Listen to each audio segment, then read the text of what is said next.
My name is Lacey Guerra, 71088, Social Security number 9501. I'm a resident of the Fort Bend County area, and my father is of the Warden County area. My father's name is Ruben Guerra, and my mother's name is Rachel Rodriguez. I'm making a formal complaint with the Fort Bend County Sheriff's Department involving police brutality and police misconduct for the following allegations. Allegation 1. A certified letter from Don Heckert in 2008 was posted on the Tyler Paul's website. I was incarcerated in 2004 through 2016, and I never received any information in regards to the certified mail that he received on my behalf. Allegation 2. An assault charge was listed on the Tyler Paul's website under the felony convictions that I had never been charged with or magistrated under.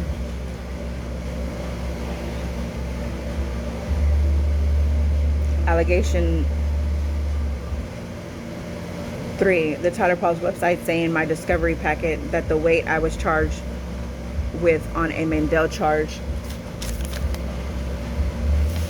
case number 24 DCR 106622, I believe,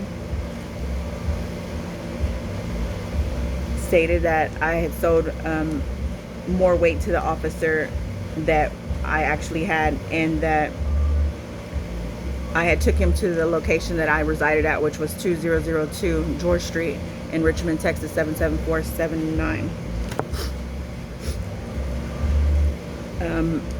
The furthest that I had ever taken him was at the end of the street, and he dropped me off and I walked back home. He picked me up at the store. Allegation 4. On the Tyler Paul's website, it says that I have been charged with 3 terroristic threat charges, and I've only been charged with 1. The other 2 I've never been magistrated or booked on. Allegation 5. During the intake process, while being booked in, I began to not feel well, so I requested to see a nurse practitioner. I had a medical situation where my eyes were rolling and I was shaking, like trembling, and I didn't know what was going on. I kind of felt like I was either like going unconscious or something. I didn't know what happened, but I asked to speak to medical, and the nurse said that she felt like I needed to have potassium IV or liquid fluids. I don't remember which one she gave me, but it was one of the 2, and she missed my arm. When she put the IV into my arm, she missed my arm and causing my arm to swell up, leaving me with the result of this. However, during the incident, there was at least 6 to 8 officers standing around me, and I refused medical treatment after I realized that she swelled my arm up. She instructed the officers then that she wanted me to be restrained, so they held me down. She told them to hold me down and to give me the IV after I had already refused like twice, telling her that I didn't want any IV. I wanted to go to the ER. She refused to take me to the emergency room. Allegation 6.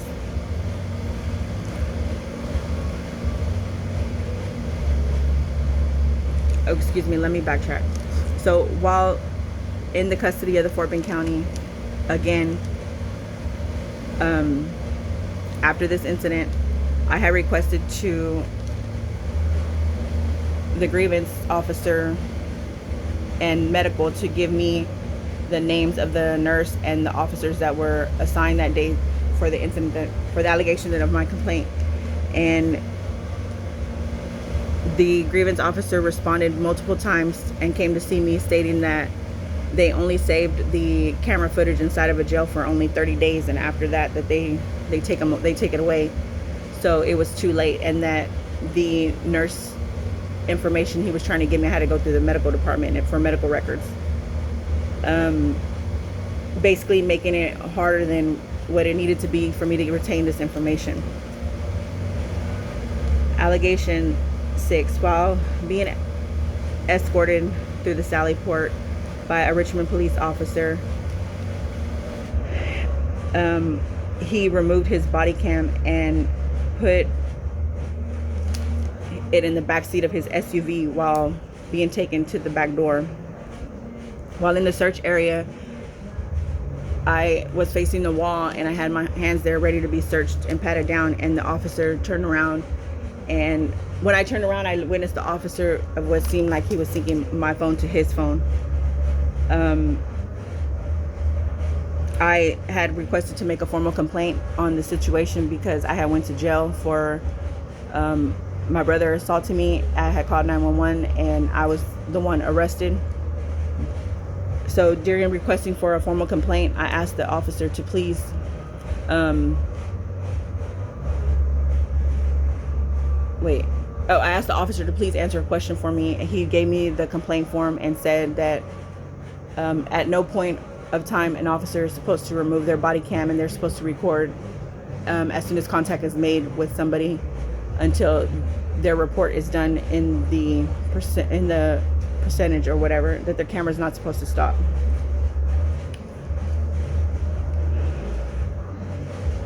So furthermore, on this same incident, as I said, I called 911 because my brother had assaulted me, resulting in me having 2 black eyes, a busted lip from here to here on the inside, a bloody nose. I was completely covered in blood. I had knots on my forehead. And when the officer made contact with me, I explained all this to him. I also explained to him that I wanted to have my daughter removed from the premises and to be given to me or to my daughter's dad, that we were both going to get her.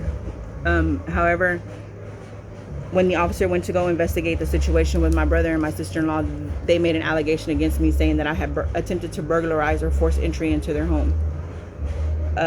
At no point did I do that, and I had explained completely to the officers they had cameras, so the officer told me out of his mouth that he had requested their camera footage in order to prove what had happened in the allegation they made against me.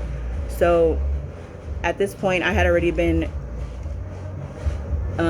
questioned by the EMS and the fire department along with the officer. So when he came back to me the second time after accusing me of burglarizing the house, I had an attitude.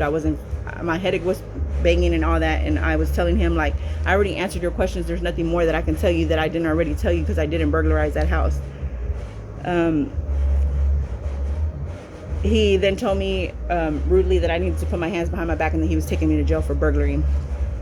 While he escorted me to the police car, he asked if they could search me, and I was under the impression that a female officer was going to search me, but he then put his hands in my pocket, whatever. I thought nothing of it, and he told me pick my shirt up. So I picked my sweater up. I had told him I have 2 sweaters on, so I picked them up. He checked both of them, but at no point did I understand that a male officer is supposed to search a female. So later on, through these allegations, I was told by one officer or another that they had passed a law that it was now okay for a male officer to search or conduct a search on a female.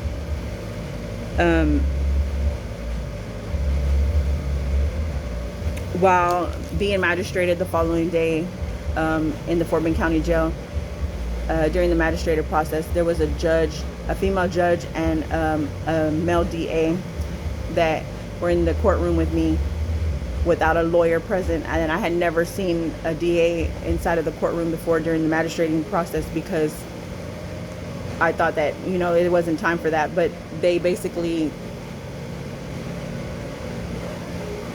spoke about my case in front of me, and instead of the officer booking me on the burglary of a habitation charge, he ended up booking me on on a criminal trespassing. So when I was in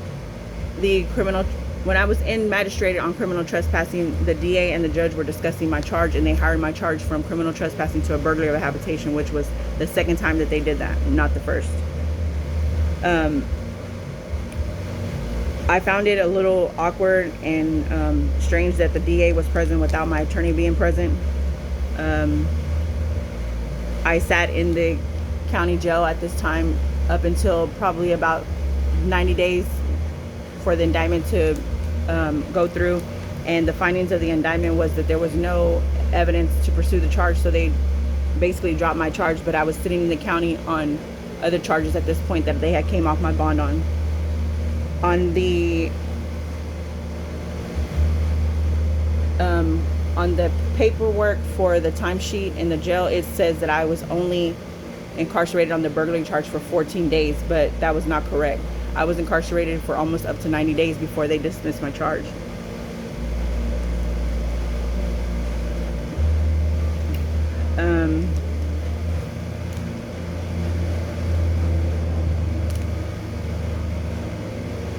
Allegation A. While at a family member's house, I was cited from their location, and the officer verbally cited me. This was at the Me-Bay Lane location in Rosenberg, Texas, with my family member, Clarissa Rodriguez, and her family. Their last name is Arredondo's. The officer made contact with me, verbally cited me from the location. As I began to walk away, he called me back and he ran my name. He asked if he could search me. I just, at this point, I'm just, fed up with being harassed and not knowing what to do. So I just stood in front of the police patrol car, and he physically searched me. He placed me in the back of the cop car, and then ran my name, and I came back with a warrant. Well, he ran my name before he put me in the cop car, and while I was sitting in the cop car, they decided that he was going to, it was a non-arrest warrant.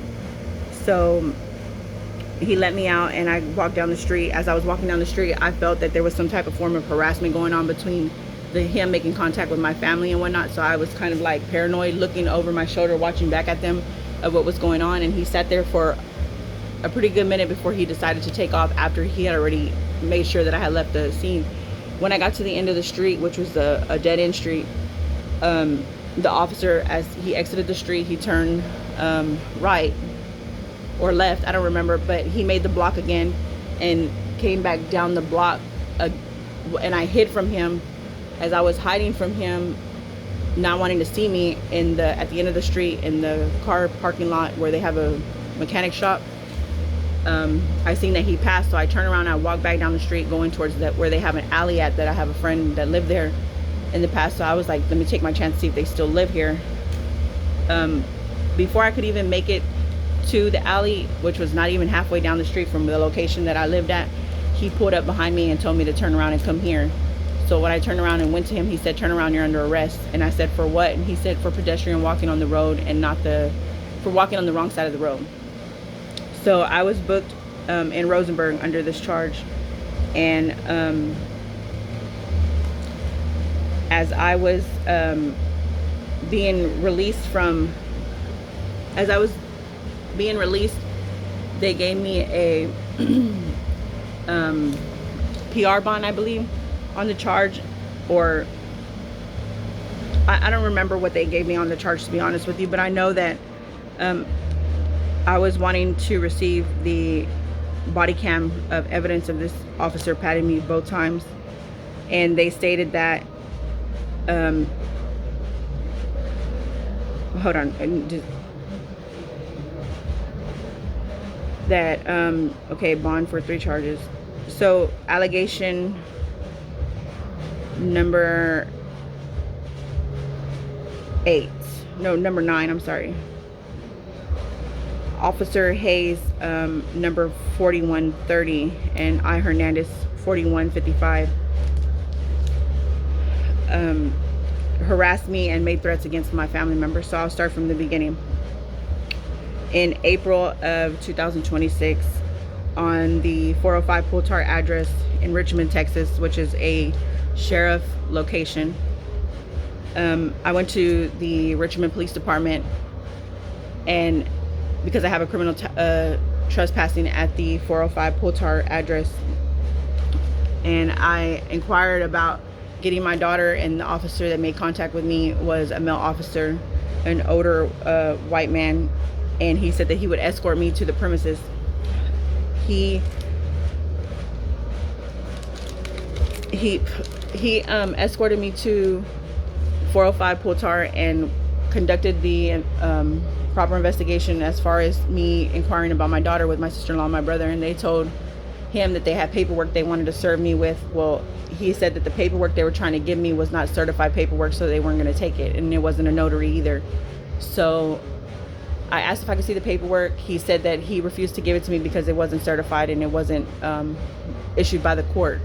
So he explained to them that they needed to give me my daughter because I had already filed a motion to revoke power of attorney over their over my sister-in-law Alyssa Rodriguez and my brother Justin Rodriguez. My daughter's name is Zoe Logan Lerma. Her date of birth is 4/4/19, and she's 7 years old at this moment. So furthermore,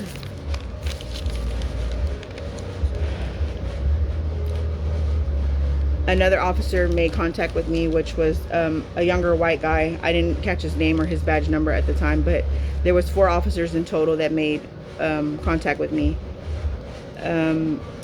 As I mentioned, Officer H. Hayes and I. Hernandez were both removed from the premises. I mean, both made contact with me at the premises and began to enforce that I had to get a car seat and a vehicle before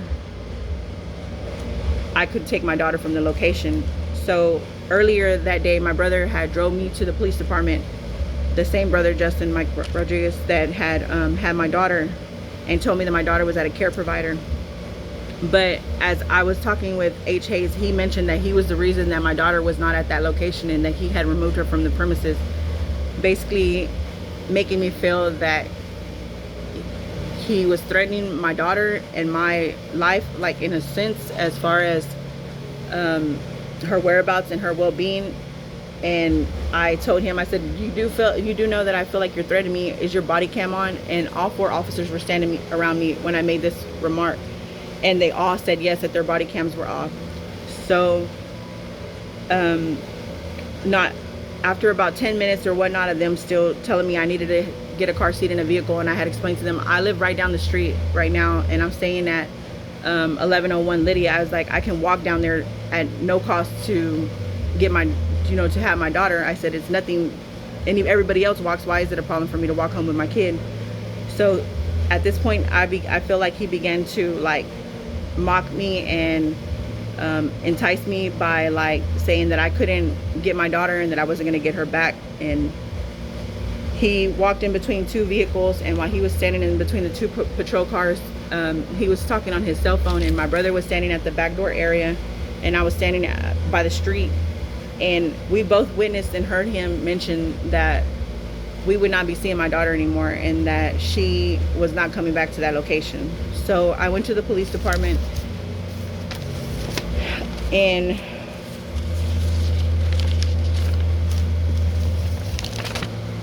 March of 2026, I believe, or April, I'm not sure, but I made the complaint with them. I asked for a copy and they gave me a citizen's complaint form, but the Internal Affairs Division responded saying